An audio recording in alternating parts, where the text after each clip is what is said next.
would have thought, and I got to own it, that that these tariffs were going to fucking sink this economy by this time, and they didn't. So, you know, how do we deal with that fact? Bill Maher, once one of the loudest voices against Trump, just surprised everyone. He didn't just question the left, he openly called them out, gave credit to Trump, and admitted that a lot of what the media said wasn't true. This isn't a small thing, it's a big moment where someone who used to cheer for the left now says, wait a minute, something's off. Maher admitted he thought Trump's tariffs would hurt the economy. He expected things to fall apart, like many others on the left, but when that didn't happen, he owned up to it. That's rare these days. People were saying at the beginning, oh, you know, by the 4th of July, somebody had a thing how the country was, the economy was going to be tanked by then. And I was kind of like, well, that seems right to me. But that didn't happen. Days. While most of the media just moved the goalposts, Maher told the truth. Trump's economy didn't crash like they said it would, and no one on the left wanted to admit it. Give Maher credit. That kind of honesty is almost gone on the left. Media and political voices were so focused on making Trump look bad, they forgot about facts. Even when things went well under Trump, they couldn't say it out loud, because in their world, admitting Trump got something right is almost like a crime. Maher also pointed out the real problem: the left isn't dealing with reality. They're driven by hate for Trump more than they are by facts. That's a dead end. You can't move forward if your only plan is we hate Trump. It doesn't help people, it just creates more division. He called out how the media and politicians would rather see America struggle under Trump than admit he happened tomorrow. I'm just saying, that's reality. So let's work first from the reality of that, not from I just hate Donald Trump. Because that's boring and doesn't get us anywhere and leads you to dishonesty. Did anything right. That's not politics. That's selfish and dishonest. Real people with real problems don't care about political games. They care about what works. And if someone they don't like makes something work, they still deserve the truth. Maher also warned the left about another big mistake, thinking they're better than everyone else. He talked about how liberals refuse to even sit down with Trump voters. They act like they're too good to talk with them, like they're above it all. That kind of attitude only pushes people away. If you can't even have dinner with someone who disagrees with you, how are you supposed to run a country? Maher knows that ignoring or insulting half the country is not a winning strategy, but many on the left don't seem to care.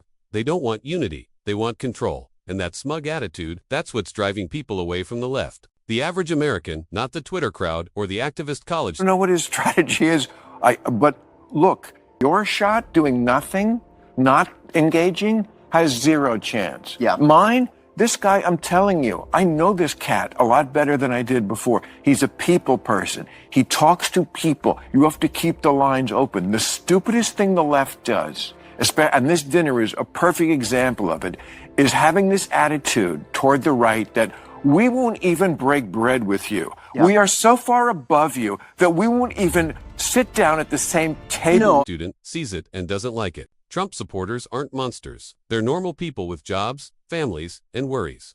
Treating them like enemies just makes the divide worse. Maher is saying what a lot of people are thinking. If the left keeps going down this path, being dishonest, arrogant, and closed off, they're going to crash. People are tired of the lectures. They're tired of being told they're bad for having different views. In the end, Maher's message is simple. You can't fix a country. If you hate half of it, you can't win people over by ignoring them. If the left wants to stay relevant, they have to stop preaching and start listening. Otherwise, they'll be remembered as the ones who couldn't handle the truth. Bill Maher used to be one of the most trusted voices on the left, but now, even he's had enough. When he sat down to have dinner with Trump, the backlash from liberals was insane. They didn't just disagree, they treated him like— What is their attitude? And that makes me sick too. I'm glad I break bread, and that what makes them hate the left so much. They think that they're deplorables. We're deplorables, and you won't even sit down to dinner with us. Well, good luck. See how far that gets you. Like a traitor, just for having a conversation. That says everything. Maher wasn't praising Trump, he was simply open to talking. But in today's liberal world, that's all it takes to get labeled deplorable. That attitude is exactly why the left is losing people fast. Americans are tired of being talked down to, tired of being told they're wrong for asking questions or thinking differently. Maher sees it clearly. He's trying to wake them up, but the party doesn't want to be saved. Just look at how the public views them now. CNN's favorability rating, way down. Wall Street Journal's numbers, even worse. People don't trust the media anymore, especially when it comes to Trump. The press used to report facts, now they blow everything out of proportion. If Trump sneezes, they act like it's World War III, and Maher, who's been part of that. And let's look at their net favorable ratings. Whoa. Woof. I mean, my God, you know, we mentioned CNN. We had that poll come out a little while ago on their net favorable rating. They were 26 points underwater. You think that's low enough? How about we go even lower? We'll go to this side of the screen. I'm going to walk over here. We go to the Wall Street Journal, minus 30 points underwater. Media world for years is calling them out. He's not defending Trump out of love. He's defending common sense. The media doesn't need to make things up about Trump. He says enough controversial stuff on his own. But instead of reporting real news, they twist his words, creating fake outrage. That's why people are tuning them out. And Maher's warning gets sharper. He brings up what he calls Trump derangement syndrome, the left's obsession with hating Trump no matter what. That kind of nonstop hate already cost them the 2016 election, and it's about to hurt them again. You can't win if your only message is, we hate Trump. Voters want solutions, not screaming. Maher's not just talking politics, he's giving a reality check. The spirit of it is something that if someone with the blue hat said it, people would nod along on the left. Yes, exactly. There's plenty of things he says. You don't have to invent them. Can I just say one thing? And I agree with you. All those criticisms are fair. But there's been a lot of violence, as Nancy Pelosi knows, and a lot of threats. He's saying that this blind hate is doing more damage than Trump himself. Every minute the left spends ranting about Trump's tweets is a minute they're not spending on real issues like jobs, security, or the economy, and that's why they're falling behind. He even brings up a recent headline, one that said Trump called for a firing squad for Liz Cheney. But when you read what Trump actually said, it was exaggerated.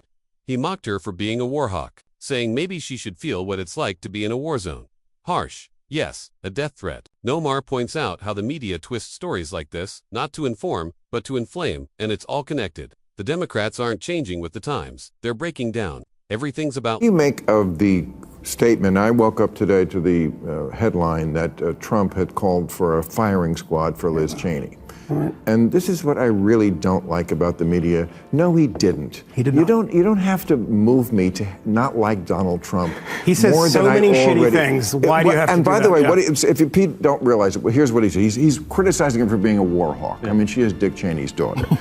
He said, she's a radical war hawk. Let's put her with a rifle standing there with 9 barrels shooting at her, okay. Let's see how she feels about it. You know, they're all war hawks when they're sitting in Washington in a nice building saying, oh, gee, we'll send tens of thousands of troops right into the mouth of the enemy. Labels now.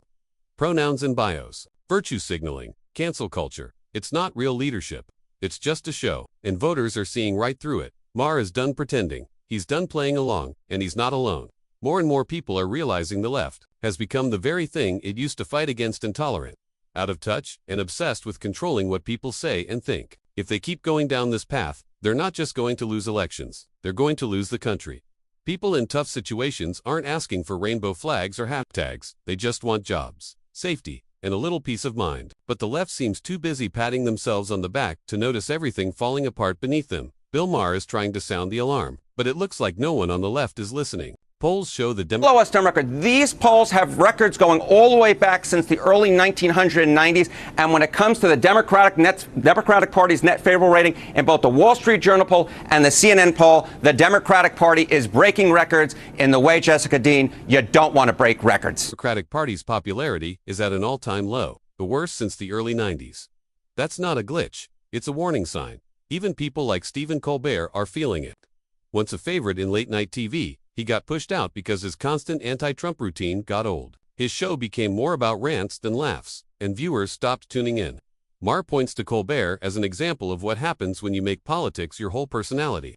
If you keep pushing everyone away, you end up alone, not as a political movement, just as a podcast with no listeners. The left has turned politics into a test where anyone who disagrees gets canceled. But you can't cancel half the country and still expect to win elections. Maher is trying to save the party. But honestly, it may already be too late. It all ties back to Trump. Really significant is happening right here. And it goes back to President Trump. When he ran for office again, he ran directly at these legacy national broadcasters. And for years, people cowed down to the executives behind these companies based in Hollywood, in New York. And they just accepted that these national broadcasters could dictate how people think about topics, that they could set the narrative for the country. And President Trump fundamentally rejected it. He smashed the facade that these are gatekeepers that can determine what people think. Whether you love him or hate him, Trump took on the big media companies, the ones that used to control what people saw and thought. For years, networks based in places like New York and Hollywood acted like the gatekeepers of truth. Most people just accepted that. But Trump said no.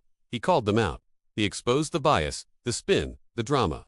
He showed people that the neutral news wasn't neutral at all. That was the real game changer. Once people saw behind the curtain, they didn't trust the media the same way again.